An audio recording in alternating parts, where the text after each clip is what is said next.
I'm Paul Perkins with the check of your ag weather. As low pressure and a cold front track to the east, isolated to scattered thunderstorms will remain possible across the central and west through tomorrow. More widespread thunderstorms are likely in the east. Severe weather not expected, but a few storms could produce small hail, gusty winds, and isolated heavy rain. Behind the cold front, tomorrow our coolest day of the next week. Highs right around 70. Thunderstorm chances decreasing west to east tomorrow. May still linger in the central and east for tomorrow night into Friday. Sunshine Friday, warming our highs into the mid-70s to around 80. High pressure building in from the west leads to mostly dry weather Friday night through Tuesday. A warm front lifting north, boosting our highs into the 80s over the weekend through Tuesday.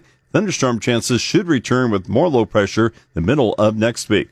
The long-term forecast keeps temperatures warmer than normal from the first day of fall on Monday through the last day of the month for Nebraska, Kansas, and nearly all of the U.S. The latest outlook has Nebraska and Kansas rainfall trending below normal early next week before a change to near normal to slightly above normal rainfall the middle of next week through September 30th.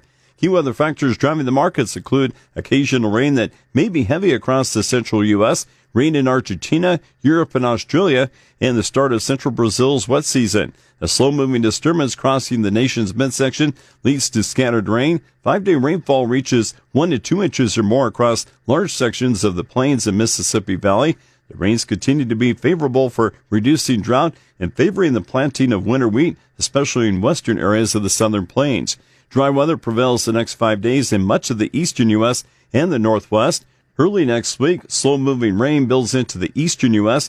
Rain may move into the Pacific Northwest early next week, and then the northern plains to the Canadian prairies the mid to late portion of next week. Since it's a Pacific system, temperatures stay warmer than normal through next week in much of the U.S. More seasonal air moves into the western U.S. late next week. Southern European locations such as Spain, Italy, and the southeast have been much drier than other areas recently and may see helpful rainfall next week.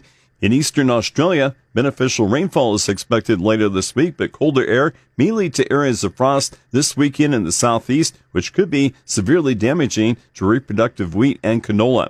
Argentina's soil moisture benefits from scattered rain the next several days, but colder air and the chance of frost through next week is likely to delay most of the start of spring planting. Southern Brazil's spring planting is underway where soil moisture conditions are favorable. Central Brazil expects a couple of days of rain this weekend through early next week, but most soybean planting won't start until next month when there are more consistent wet season rains.